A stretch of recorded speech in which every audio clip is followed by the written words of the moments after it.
Coopérer dans l'habitat. Le rêve de la maison individuelle conduit à bien des impasses. Écologiques, bien sûr, économiques, mais aussi sociales. Ce rêve nous éloigne physiquement et humainement les uns des autres. Et si nous redonnions un sens politique et humain à l'acte d'habiter? Les coopératives d'habitants, encore rares en France, promeuvent un modèle antispéculatif, solidaire d'accès à la propriété. Habiter devient un acte réfléchi. Il faut se constituer en groupe, apprendre, attendre, discuter, faire des compromis. La coopérative est une micro-société dont on ne peut pas être le passager clandestin. Je rencontre aujourd'hui Rodi Laroche, habitant de la coopérative Utop à Paris. Dans cet épisode, Rodi revient sur le processus de création de cette coopérative, ses lenteurs et ses succès. L'occasion de réfléchir aux valeurs politiques derrière nos façades. Je suis Camille Tabar, urbaniste à Dixit.net. Bienvenue sur notre podcast qui donne la parole à celles et ceux qui font la ville. Abonnez-vous à notre newsletter et retrouvez toutes nos publications sur Dixit.net. Et bonne écoute. Une ville en pleine expansion. Les transitions à mener s'accumulent, l'énergie, l'agriculture, les mobilités. Monsieur l'administrateur délégué, vous êtes chargé de l'attribution et de la répartition des logements. Comment la situation se présente-t-elle? C'est une contribution au débat sur l'artificialisation des sols et les questions d'étalement urbain. On a privilégié la machine, la matière et l'énergie par rapport à l'être humain. C'est pour ça qu'on ne recycle pas bien les téléphones. And then perhaps the defining trend of the 21st century is population growth. On a une responsabilité sur l'épuisement des ressources et une responsabilité sur la perte de biodiversité. Chaque échec va permettre la prochaine fois de faire mieux et chaque échec est autant instructif qu'un succès. Des projets d'urbanisme qui sont indispensables du fait d'une circulation toujours plus intense. Ce plan est un plan que le public nantais peut venir voir. Il s'agit du plan de sauvegarde demain. Si on est une grande part du problème, on est forcément une grande part de la solution. On va peut-être couler moins de béton et miser plus sur l'intelligence et finalement changer de matière grise.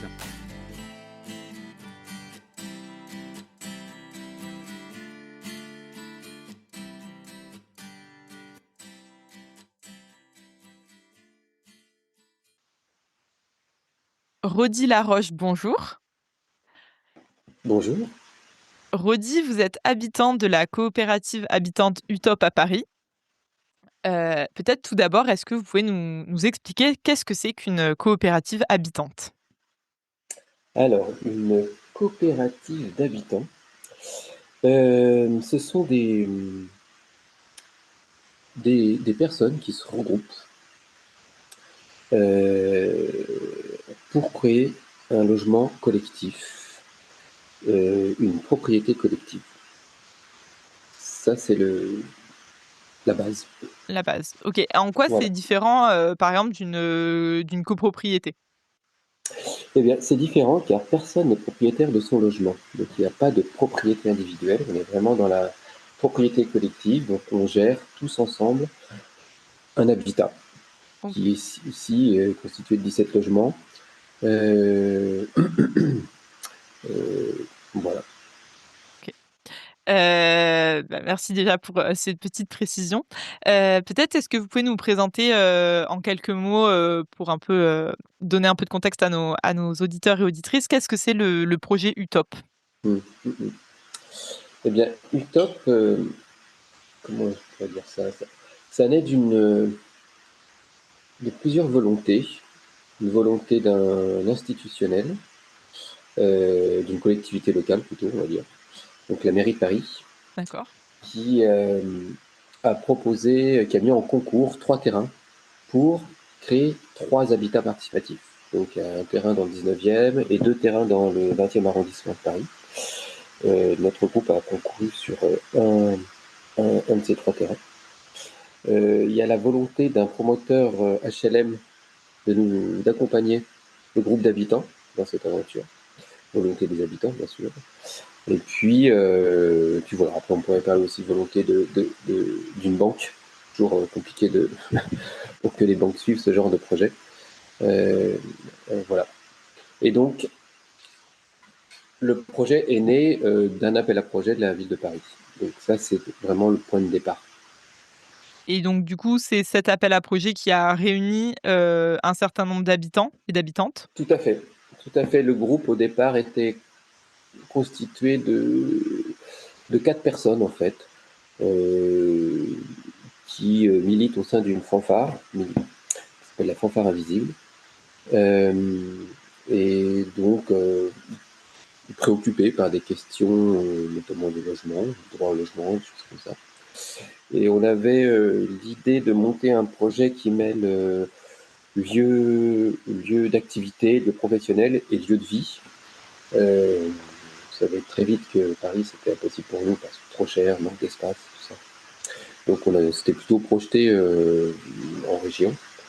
Et puis on s'est rendu compte au bout d'un an de réflexion que c'était pas possible. Et du coup, on est allé à une réunion, je me souviens plus du nom de l'association, mais c'est une asso qui promeut l'habitat participatif.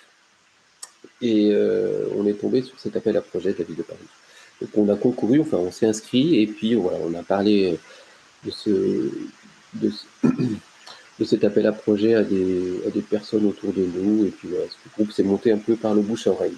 Ok. D'autres groupes dans le concours se sont constitués à la faveur de la mairie proposait, la ville de Paris proposait des accompagnements avec des temps de réunion, des plénières sur c'est quoi l'habitat participatif, des notions juridiques, des notions financières, choses comme ça, mais certains groupes sont montés comme ça. D'accord. Et donc vous, votre groupe, donc vous avez dit que vous êtes parti d'un noyau de 4 personnes. Oui. Et au final, il y a combien de personnes aujourd'hui? Aujourd'hui, on est 24 adultes et 19 enfants adolescents. Ok. Et donc les enfants adolescents participent aussi à la vie, enfin, oui, à la vie, j'imagine, de l'immeuble, mais participent aussi au projet. C'est difficile. Bon, il y a les adultes, bien sûr, qui sont là et qui font toute la gestion d'immeubles et qui font ça, mais on a créé un conseil des enfants et des ados, donc ils participent aussi effectivement à la vie de l'immeuble, ils donnent leur avis et puis ils proposent des choses.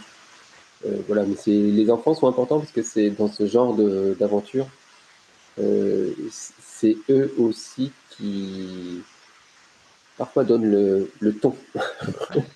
C'est eux qui utilisent le plus les espaces, c'est eux qui font vivre beaucoup les espaces qu'on on y reviendra. Mais... Ok. Ce que je vous propose du coup, c'est qu'on revienne peut-être un peu sur la genèse du projet et comment vous avez réussi à monter tout ça, et peut-être qu'on terminera ensuite par un peu plus la vie actuelle. Donc du coup, vous nous avez dit que le projet donc a démarré suite à un appel à projet donc de la ville de Paris. Ça a démarré en quelle année? Alors ça a démarré en 2014. 2014, c'est la naissance de la loi Allure qui reconnaît le statut de l'habitat participatif, qui donne un statut à l'habitat participatif avec deux composantes, les coopératives d'habitants, nous on est allé dans ces directions, et puis les sociétés en autopromotion. Exactement, je me souviens plus le terme exact, mais c'est... voilà, donc je pense que la ville s'est aussi saisie de cette actualité. Pour proposer. Voilà. Et l'immeuble a été livré 10 ans plus tard. Ok, ah oui, donc c'est quand même un processus assez long. Ouais. Et donc, est-ce que vous, par exemple, à titre personnel, quand vous avez entendu parler donc de l'habitat participatif, de la coopérative d'habitants, vous connaissiez pas du tout? Est-ce que vous-même vous êtes passé par un processus d'acculturation? Alors, moi, j'y connaissais absolument rien. Et je crois que dans le groupe, on en est tous ignorants. Non, mais vraiment, on n'avait aucune notion de l'habitat participatif, on ne savait pas trop ce que c'était, aucune notion bien sûr des coopératives d'habitants, et puis aucune notion en montage immobilier, en architecture, comme ça. Donc on était plutôt le kidam, quoi. Mais avec beaucoup de volonté. Ok. Et vous êtes peut-être allé un peu regarder ce qu'ils faisaient, parce que les coopératives habitantes, à titre personnel, ça me fait beaucoup penser à ce qui se passe en Suisse, où c'est un modèle assez répandu. Est-ce que vous êtes allé un peu peut-être vous inspirer, vous acculturer en regardant un peu ce qui se passait ailleurs, ou... Ouais, tout à fait. Alors, c'est là où ça devient intéressant quand même, cette histoire. Alors, on s'est tout de suite un peu, bien sûr, documenté, on est allé sur Internet, on a essayé de comprendre ce que c'était que l'habitat participatif, les coopératives d'habitants. Il y a une fédération française des coopératives d'habitants, donc on est allé un peu sur leur site, tout ça, pour essayer de comprendre. Mais le statut de coopérative, déjà dans le projet, le statut de coopérative d'habitants, c'était pas tout de suite acquis. Il a fallu tout un cheminement avec notre partenaire Copimo, le promoteur HLM, pour essayer de trouver un modèle qui nous convienne. Nous, on n'était pas du tout, comme on n'y connaissait rien, on a un peu fixé le sens du projet. Donc le sens, c'était un montage anti-spéculatif, un montage solidaire, donc on puisse faire travailler cette solidarité et cette entraide.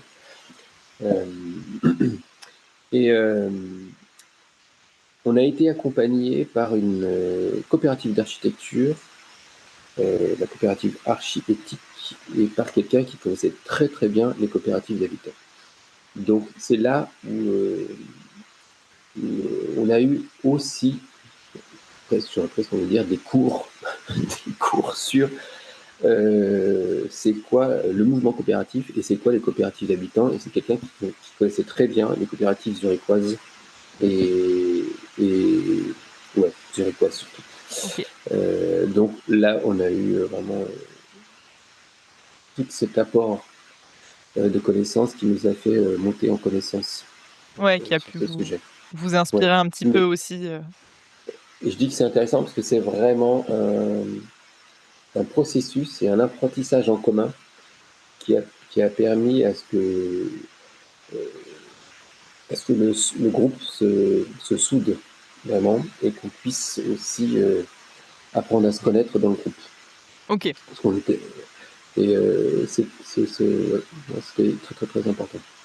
Ok, donc si j'ai bien compris, on a d'abord un AMI de la part de la ville de Paris. Ouais. Donc vous vous montrez intéressé et ensuite donc vous montez un groupe avec donc des habitants, un bailleur social et vous vous faites accompagner pour tout d'abord s'acculturer et ensuite j'imagine passer à tout ce qui va être le montage juridique et financier puisqu'il va falloir acquérir le foncier d'une part.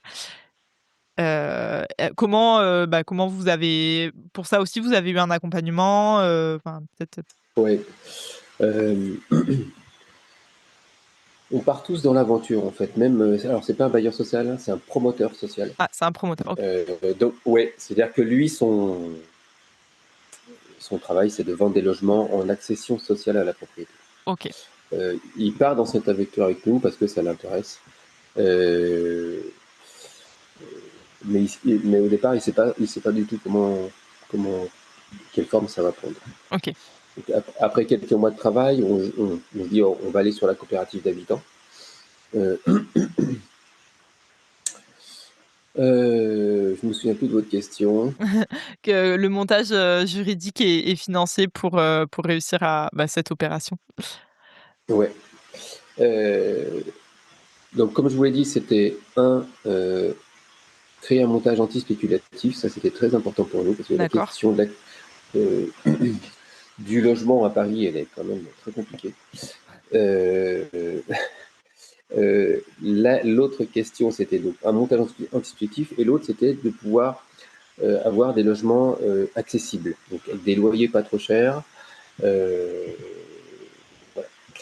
Le statut de coopérative d'habitants fait qu'on est dans une propriété collective. Les habitants ne sont pas propriétaires de logements, mais ils ont des parts sociales qui leur donnent droit, droit de vote à l'Assemblée générale. Et ils sont majoritaires, donc ce qui permet de... là où ils gèrent leur logement, leur habitat. Ouais. Et ils ont le droit à la jouissance des espaces d'appartements et puis des espaces communs. Ok.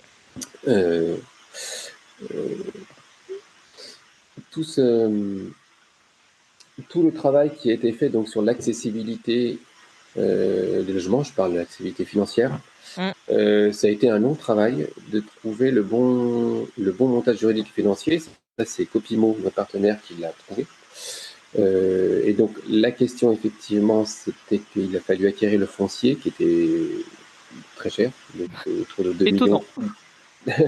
autour de un tout petit peu moins, enfin 2 millions d'euros. Ok. Ah oui. Ça, c'était le prix des domaines. Pour combien de mètres carrés? Pour la parcelle, elle fait... c'est une bonne question, ça. C'est une petite parcelle, genre 380 mètres carrés. Ok, ah oui, 2 millions pour 380, ça monte vite. Ça, ouais. Et donc là, le montage qui a été trouvé, c'était que la coopérative n'acquiert pas le foncier. Ok. Et donc, il y a un montage en dissociation foncier bâti. Notre partenaire Copimo a acheté le terrain à la ville. D'accord. L'autre mécanisme, c'était de faire du logement social, et donc d'avoir un prêt qu'on appelle le prêt PLS, qui a permis d'avoir une décote du terrain. La ville de Paris, puisque c'est du logement social, a dit ok, on fait une décote, donc le terrain était un peu moins cher. Et puis le fait de faire du logement social, donc c'est devenu du logement social. C'est une coopérative en locatif social. Fait qu'on a une baisse de taux de TVA sur certains postes. Ça aussi fait baisser le budget global du projet immobilier. Voilà, je pourrais peut-être vous détailler un peu un peu comment ça fonctionne la coopérative. Ouais. Donc la coopérative est propre. Ouais. J'ai juste une question. Comme vous faites du logement social, les habitants qui sont en logement social, ils ont aussi leur voix enfin leur droit de vote à l'AG, ou c'est un peu différent pour eux? Les habitants ont un droit de vote, tous les habitants. Donc les habitants ce sont des habitants coopérateurs, donc sociétaires de la coopérative, donc droit de vote. Ok.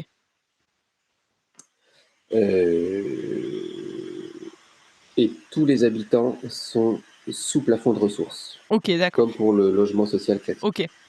Là, En fait, tout l'immeuble est en logement social, en fait. C'est pas. Exactement. Ok. Voilà,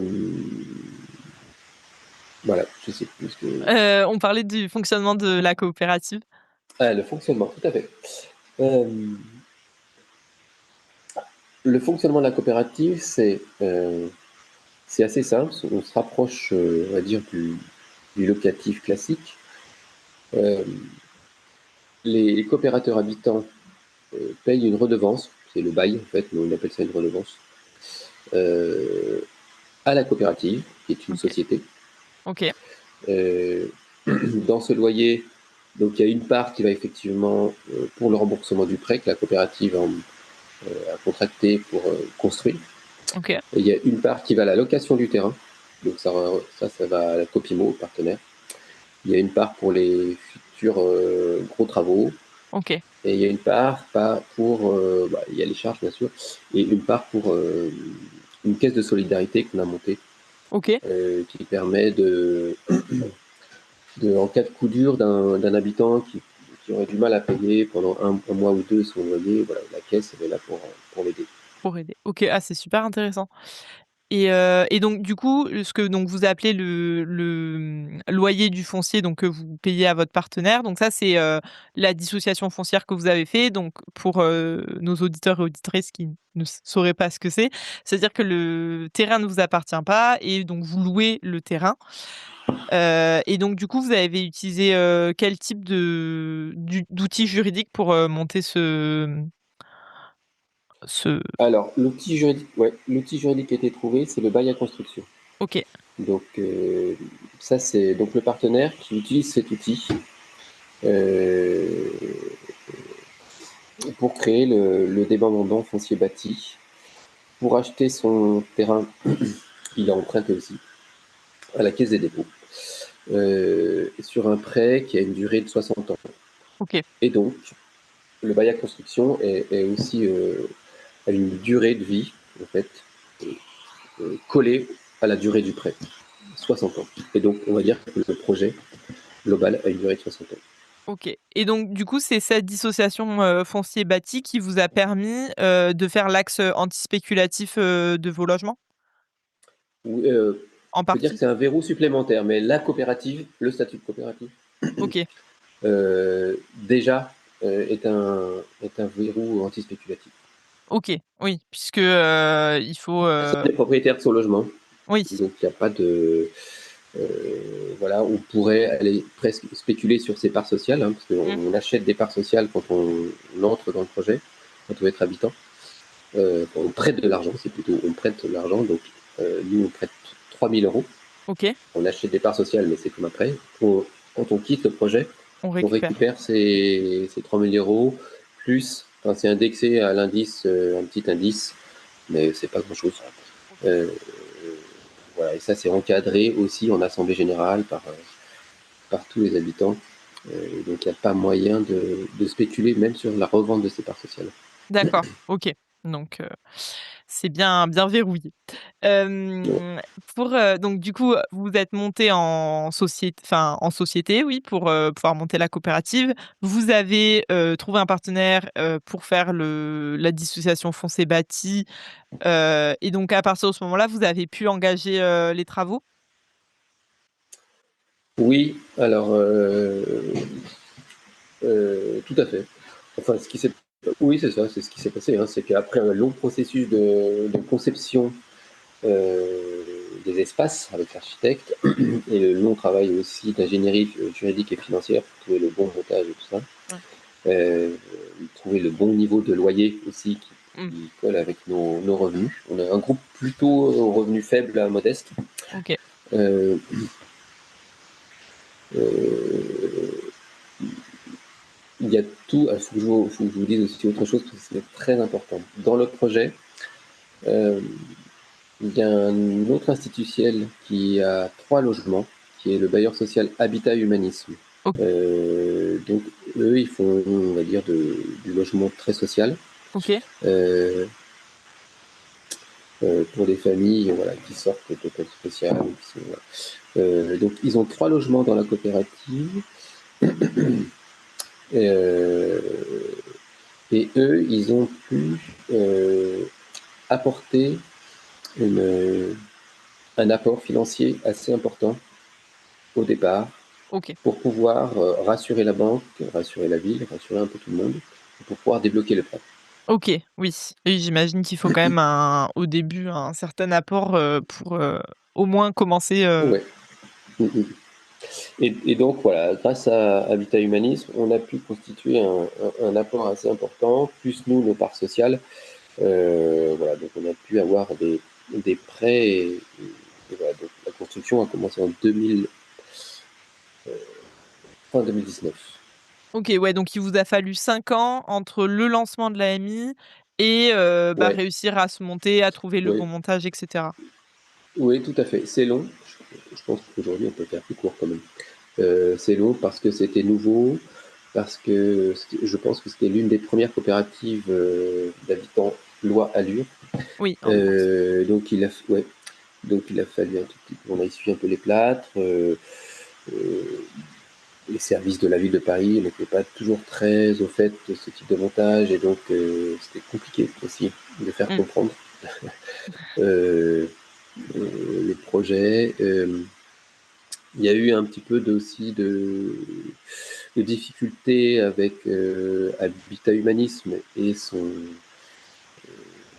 leur souhait, c'était qu'ils voulaient finalement, de quelques mois, finalement être propriétaires de leur logement. Donc il y a eu tout un mécanisme. Ça nous a échappé, nous habitants, parce que là, c'était vraiment entre Copimo et Habitat Humanisme, mais voilà, ils seront propriétaires à terme des 60 ans.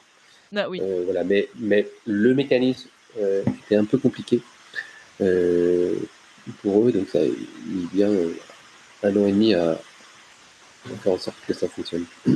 Et donc du coup, là, vous avez dit, donc vous l'avez précisé tout à l'heure, ça dure 60 ans, mais c'est-à-dire qu'au bout des 60 ans, potentiellement la coopérative, pourra cesser? Enfin, en tout cas, ce sera remis en question? Exactement.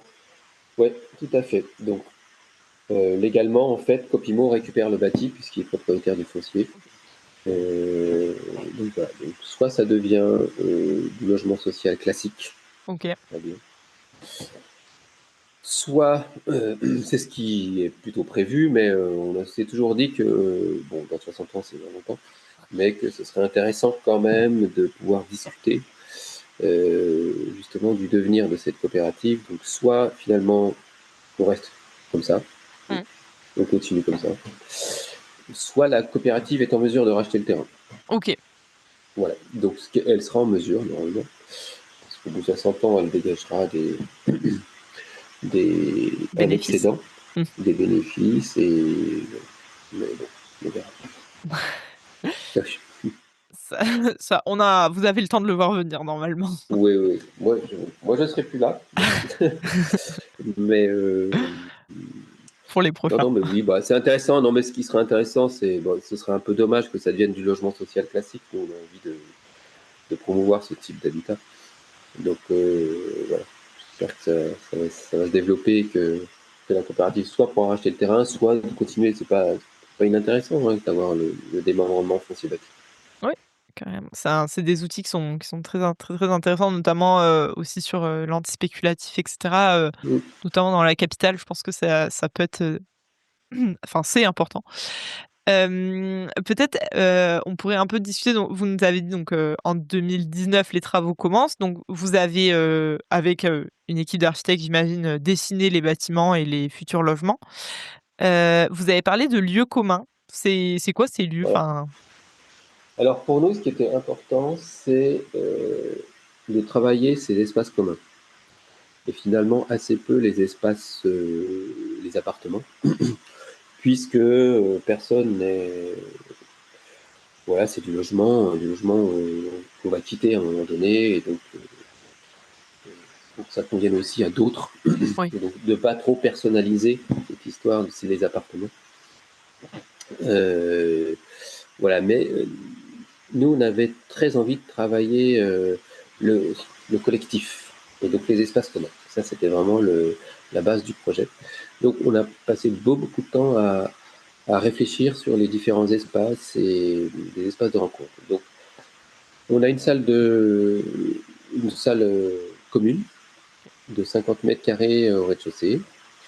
Voilà, ça, cette salle commune, elle sert à la fois de lieu de réunion, de lieu pour les habitants, voilà, mais aussi c'est un lieu ouvert sur le quartier.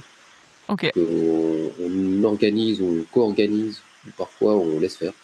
Voilà, des activités, mais qui sont très variées. Ça peut être temps de réunion, il y a un club d'échecs qui vient donner des cours, il y a on s'est fait un bingo, il y a un marché de Noël, il y a une lecture sur des textes plutôt plus contemporains, il y a un peu de théâtre là qui arrive, il y a de la musique. Bon, c'est varié. Ok. Donc c'est une salle qui vit un peu tout le temps, quoi.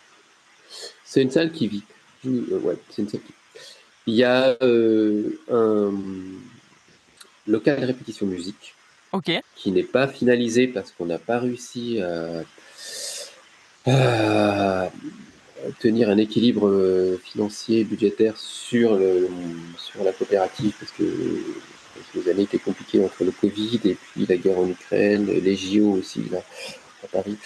Bon, on a eu une hausse des coûts des matériaux, tout ça, donc ça l'a pas fait. Mais ça, c'est un projet qu'on va essayer de terminer en 2025, donc vraiment finir ce local de répétition de musique, qui sera aussi destiné aussi aux habitants, bien sûr, mais qui sera aussi largement ouvert aux habitants du quartier pour pas cher, avec une petite location, quoi. Et on a pas mal travaillé. Alors, on a un petit jardin, quand même, à Paris, c'est cool, qui fait 180 mètres carrés, qui est construit un peu comme un théâtre de verdure, donc c'est super, on peut imaginer aussi plein d'activités en extérieur. On a travaillé les paliers. Ok. Donc ça, c'est chouette, et ça fonctionne super bien. On a des paliers qui sont assez grands, et on peut vraiment se poser pour se réunir, pour boire un apéro, pour se rencontrer, papoter, pour travailler. Voilà, donc c'est en plus des lieux qui sont conviviaux, il y a beaucoup de lumière, c'est vraiment très, très agréable. Et on a la buanderie, bien sûr, ça c'est classique. et un toit terrasse. Ok. Voilà, avec une très belle vue sur Paris. Oh, chouette. Ouais. C'est vraie plus-value. Ouais. Donc vous avez quand même c'était une de mes questions, c'est vous avez mutualisé un certain nombre d'équipements, j'imagine pour la buanderie, pour Ouais. Ouais, c'est ça, oui. Bah, on a rapporté nos machines qu'on a données à la coopérative, en fait, donc les OK. coopératives. Et puis, et puis au fur et à mesure, peut-être qu'on s'équipera de machines un peu plus pro. Voilà, et puis on essaye de mutualiser un certain nombre de choses, donc c'est ça l'intérêt aussi de la propriété collective, euh, c'est qu'on essaye de réfléchir à tout ce qu'on peut mutualiser. Mmh. Donc l'internet par exemple, bon voilà, on n'est pas parti sur chacun sa box dans son appartement, OK. mais je crois qu'on a 2 box pour tous les meubles. Et on a un peu des répéteurs pour vraiment pour que la connexion se fasse à tous les étages, mais voilà. Oui, parce que je vous ai pas demandé, il fait combien d'étages, ce Il fait bâtiment? 7 étages, il y a 7 17 étages. logements, il fait 7 étages. Ouais. Et donc voilà, donc on fait des économies aussi un peu, et puis et puis ça nous permet aussi de papoter autour de l'internet, autour de plein de sujets. Non, mais ça peut aussi, là on l'a pas fait, mais on va le faire, je pense, sur acheter de de l'alimentation, par exemple. Mmh. OK. Commun sur des pâtes, du riz, des choses OK. comme ça. Ouais. Donc de pousser la mutualisation Ouais. assez loin et du coup, donc ça, j'imagine que ça demande quand même pas mal, de, qualité de gouvernance, puisque, bah, il faut réussir à ce que tout le monde réussisse à s'écouter, à discuter, beaucoup de diplomatie, j'imagine aussi. Donc comment vous arrivez à relever ce défi? Parce que ça peut s'avérer compliqué parfois, j'imagine? Ouais, et ben, ouais, bon, c'est pas ça, enfin, ça demande un certain engagement, donc heu, mais c'est intéressant cette question de la gouvernance ou de comment on prend les décisions et tout ça, c'est vraiment un apprentissage de la démocratie aussi, hein, c'était aussi l'enjeu et c'est le la coopérative d'habitants, mais le mouvement coopératif, agit beaucoup sur ces choses-là. Donc on essaye d'y attacher beaucoup d'importance, de faire en sorte qu'il n'y ait pas d'enjeu de pouvoir ou de gens qui détiennent trop d'informations. Euh, donc tout doit être à peu près transparent pour que chacun puisse aller voir ce qui se fait. Voilà. Nous, on a organisé, là, depuis qu'on est arrivé, on a organisé en cercle, donc avec des cercles thématiques. Il y a le cercle juridique et financier, le cercle technique, parce qu'il y a pas mal de choses à revoir dans l'immeuble, pas mal de petits travaux, puis d'aménagements aussi à faire. Et puis il y a un cercle lien, qui est le cercle de la vie interne de Mmh. l'immeuble, l'animation interne de l'habitant, et puis tout ce qui est relations extérieures. Donc on est organisé en cercle comme ça, et puis donc on fait pas mal de réunions. Euh, une par semaine au moins, qui sont des réunions d'information intercercle, OK. et puis une réunion mensuelle où il y a tout le monde. OK. On parle vraiment là des sujets de fond, puis on essaie de prendre des décisions importantes. Voilà, mais c'est des réunions qui durent à chaque fois 3 heures. Ça prend du temps. La Ça prend démocratie du prend du temps. temps Bah ouais, et c'est ça aussi. Mais ouais, tout à fait. Et pour, donc vous disiez, donc chacun a sa voix au chapitre à partir du moment où il est sociétaire. Est-ce que vous êtes tous sociétaires à parts égales? Ou est-ce que ça dépend de la taille du logement, ou de ce que chacun peut mettre? Enfin Non, on est tous sociétaires à part égale. Ça, c'est un des principes du mouvement coopératif, c'est-à-dire une personne, une voix, par exemple, à l'Assemblée générale quand on vote. OK. C'est pas parce qu'on aurait mis plus d'argent qu'on a plus de voix. OK. Oui, ou En fait, qu'on a un logement plus grand qu'on aurait le droit ou à qu'on a. plus, Ouais, non. Et donc ça, bah, ça pas du tout. Même dans nos réunions, donc il y a les instances, il y a les réunions intercercles, il y a ce qu'on appelle les réunions mensuelles. Donc mmh, ça, c'est vraiment les grosses réunions. Il y a les conseils des enfants, tout ça. Et puis, il y a l'Assemblée générale de la coopérative ouais. où on vote certains, certaines orientations, des choses comme ça. Et donc, à l'Assemblée générale, votent les sociétaires. Les sociétaires, ce sont les habitants. Mais il y a aussi Copimo qui est sociétaire Oui. en tant que personne morale et Habitat Humanis. Ok, oui. Qui sont vos partenaires partenaires. Voilà, il n'y a pas de...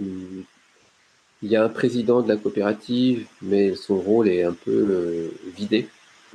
Son sens, voilà, il signe les choses quand il faut signer, mais il ne porte pas, voilà, il n'a pas une fonction vraiment primordiale. On essaie de tout préparer collectivement.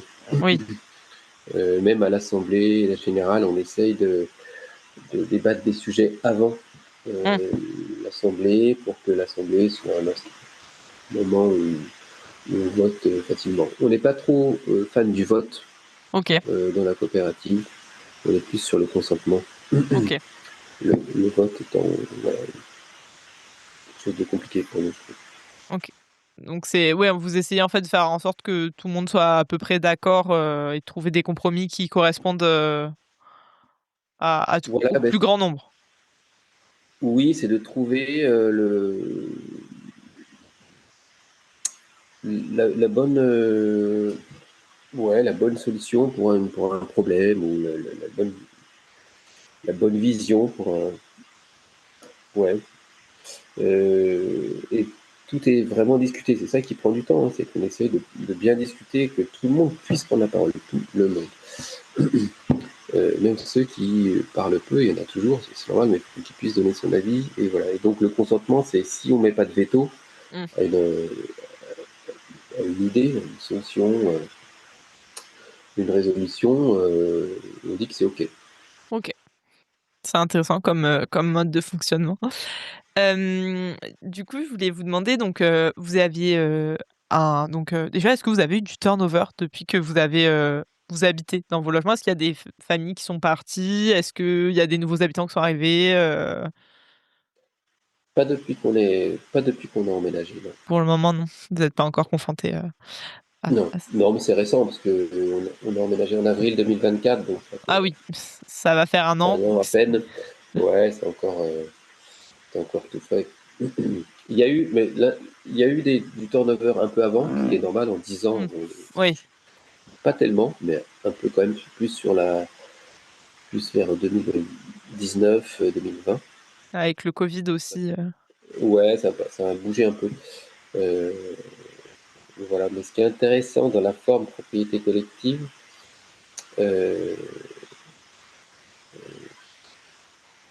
c'est qu'on peut échanger nos logements. Ok. Ah, intéressant. Donc ça s'est fait beaucoup sur le papier avant l'emménagement. Ok. Il y a parce qu'en 10 ans, moi j'ai commencé le projet avec ma compagne, on n'avait pas d'enfants, et 10 ans plus tard, on avait 2 enfants. Donc, ah oui, les familles s'agrandissent. Les familles s'agrandissent, et d'autres se séparent, il y a plein de choses. Donc, voilà. C'est intéressant cet échange, vu qu'il n'y a pas de propriété d'un logement spécifique, cet échange, que du coup ça fluidifie le parcours résident. Je pense notamment à, par exemple, des personnes qui peuvent devenir, les personnes qui vieillissent, qui n'ont plus les enfants à la maison, qui n'ont plus forcément besoin de chambres, etc. Complètement. C'est génial. Ouais, voilà. Ça fluidifie le parcours résidentiel.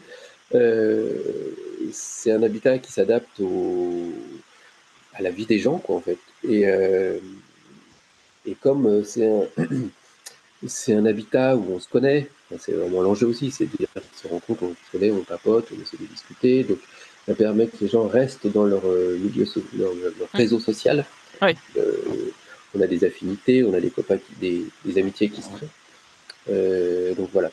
Et puis l'autre truc qui est plus technique sur l'habitat qui s'adapte, c'est qu'il y a des cloisons amovibles, donc un appartement peut annexer une pièce d'un autre appartement,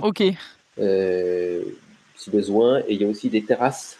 Chez moi, il y a une terrasse de 15 mètres carrés. On peut la fermer pour en faire une chambre. Ok, super intéressant. Donc ça a dû demander quand même pas mal de réflexion, j'imagine, au moment avec les architectes et tout, pour dessiner les plans. Ouais. Donc du coup, j'ai j'ai plein de questions, ça me passionne ce sujet. Non, je me demandais, du coup, en 10 ans, vous l'avez dit, il s'est passé plein de choses, et cetera.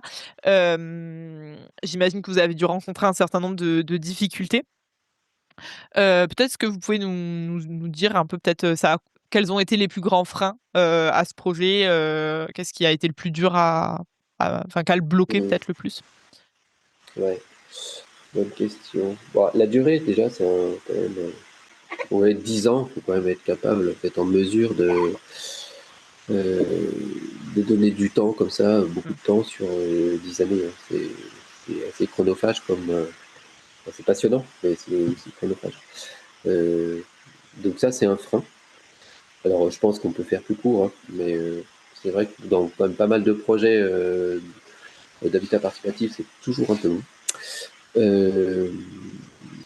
Bon, il y a eu la phase travaux qui était un peu compliquée, parce que c'est dû au contexte aussi, hein.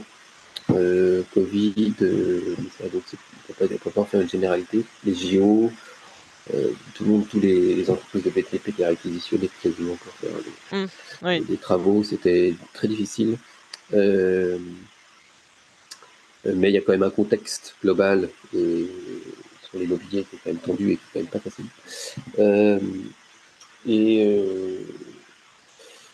Bon, l'une des difficultés peut-être aussi, c'est la question de la durée des prêts, quand même. OK.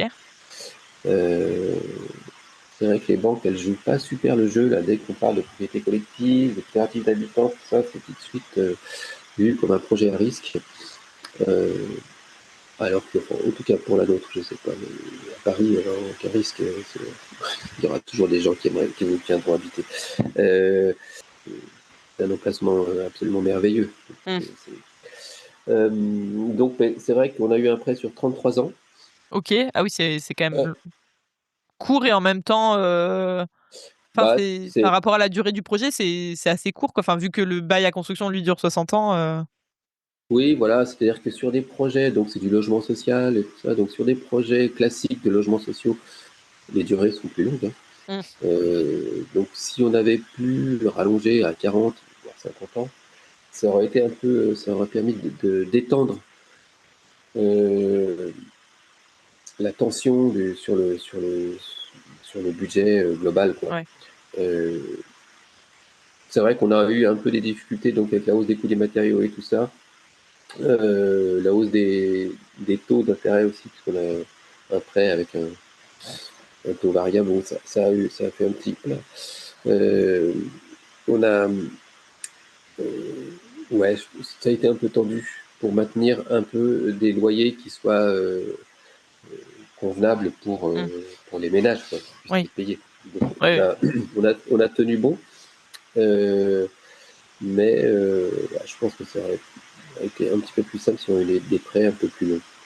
Ouais, donc ce serait une acculturation un peu il faudrait un peu acculturer les acteurs, pas voilà, les banques qui sont pas forcément, directement, impliqués, on va dire au 1er plan, mais qui, du coup, finalement, s'occupent aussi de ces projets et du coup sont peut-être, pas si connaisseuses et peuvent bloquer. Ouais. Il y a un vrai travail d'acculturation effectivement pour les institutionnels, banques, promoteurs, bailleurs, élus, agents. Il y a quand même un gros travail à faire. Hein. Mais tout le monde dit dès qu'on fait des visites, on fait énormément de visites de la coopérative, y compris à des institutionnels, à l'élu parisien, et tout le monde trouve ça super, quoi, génial. Mais on arrive. Et d'ailleurs, c'était ça, c'est un peu aussi, une question que j'ai qui est, c'est vrai que les coopératives habitantes, comme vous en parlez, on sent que ça demande quand même un investissement, personnel important, mais les intentions sont quand même, plus que louables. Donc on a quand même des loyers, qui sont anti-spéculatifs, qui sont encadrés, des lieux de vie communs et cetera. Donc on pourrait penser que ça pourrait y en avoir plus sur le territoire. Pourquoi, à votre avis, on en a encore assez peu et que ça met un peu de temps à se développer? Qu'est-ce qui bloque? Ouais, c'est une bonne question. Je saurais pas répondre très précisément à cette question parce que je suis pas hyper spécialiste, mais expert, voilà. Je ne sais pas si c'est quelque chose un phénomène culturel. Ok. Parce que en France, peut-être qu'on est très attaché à la propriété individuelle, que peut-être le pavillon avec son jardin fait rêver encore. Je sais pas. Peut-être. Il y a une question de peut-être autour de la ville et de la densité de la ville, peut-être qu'on pourrait faire rêver un petit peu mieux sur la question de densité. C'est vrai que la ville, elle peut être souvent subie. La vie dans la ville, la question de la densité, de construire en hauteur, tout ça. Je trouve que des projets comme la coopérative, là,